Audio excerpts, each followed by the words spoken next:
BJP और कांग्रेस की जबानी जंग नए स्तर पर पहुंच गई है। राहुल के आरोपों से तिलमिलाई बीजेपी ने राहुल और सोनिया गांधी पर चीन से पैसे लेने का आरोप मढ़ दिया। राहुल पीएम केयर फंड में गड़बड़ी और बीजेपी के फेसबुक से सांठगांठ का आरोप लगा रहे हैं।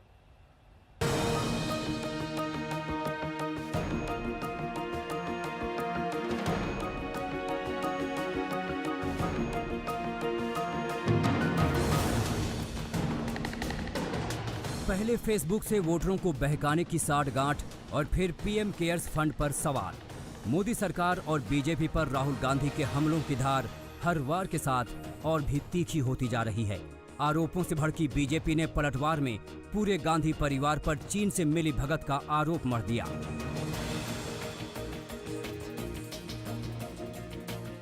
आपके परिवार ने बहुत ही संदिग्ध तरीके से पीएमएनआरएफ में जगह बनाई और फिर फंड का पैसा अपने परिवार की ट्रस्टों में ट्रांसफर कर लिया।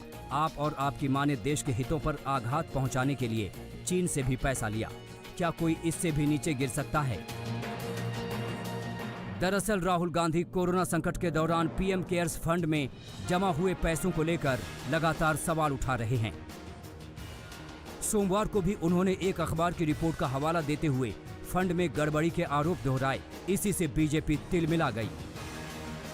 आरटीआई के अंदर अगर ये पूछा जा रहा है कि पीएम केयर्स फंड की डिटेल चाहिए, कितना पैसा आया, कहां खर्च हुआ, क्यों भारत सरकार बताने से हिचक रही है, क्यों प्रधानमंत्री बताने से हिचक रहे हैं? अगर ये सवाल राहुल गांधी ने कर दिया तो नड्डा साहब ट्वीट करके उनको बुरा भला कहेंगे। नड्डा साहब के इस ट्वीट से पता चलता है कि कहीं ना कहीं दाल में काला है। इस विवाद के एक दिन पहले ही राहुल गांधी ने बीजेपी नेताओं की सोशल मीडिया साइट फेसबुक के साथ सांठगांठ का आरोप भी लगाया। राहुल ने इस आरोप के समर्थन में अमेरिकी अखबार की रिपोर्ट का हवाला दिया था। अमेरिकी अखबार ने आरोप लगाया था कि भारत में फेसबुक की पॉलिसी डायरेक्टर अंकी दास ने बीजेपी नेताओं के हेट स्पीच पर कार्रवाई करने से कंपनी को रोका था। हालांकि अंकी दास इन आरोपों से इनकार कर रही हैं। हेट स्पीच के आरोपों से घिरे तेलंगाना के बीजेपी विधायक भी सफाई देने उतर आए हैं। देश हित में, धर्म हित में ही हम लोग कार्य करने वाले व्यक्ति हैं। और कोई एक ऐसा एक केस बता दीजिए कि हमने कहने पर कहीं पर दंगा फसाद हुआ।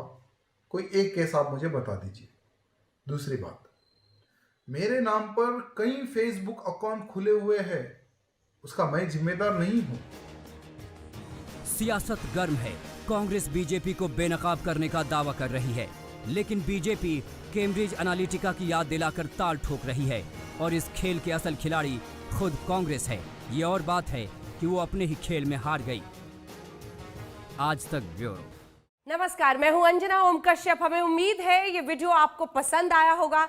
लेटेस्ट खबरों के लिए यूं ही देखते रहिए आज तक और इस वीडियो के पसंद आने पर लाइक, शेयर एंड सब्सक्राइब करना ना भूलें।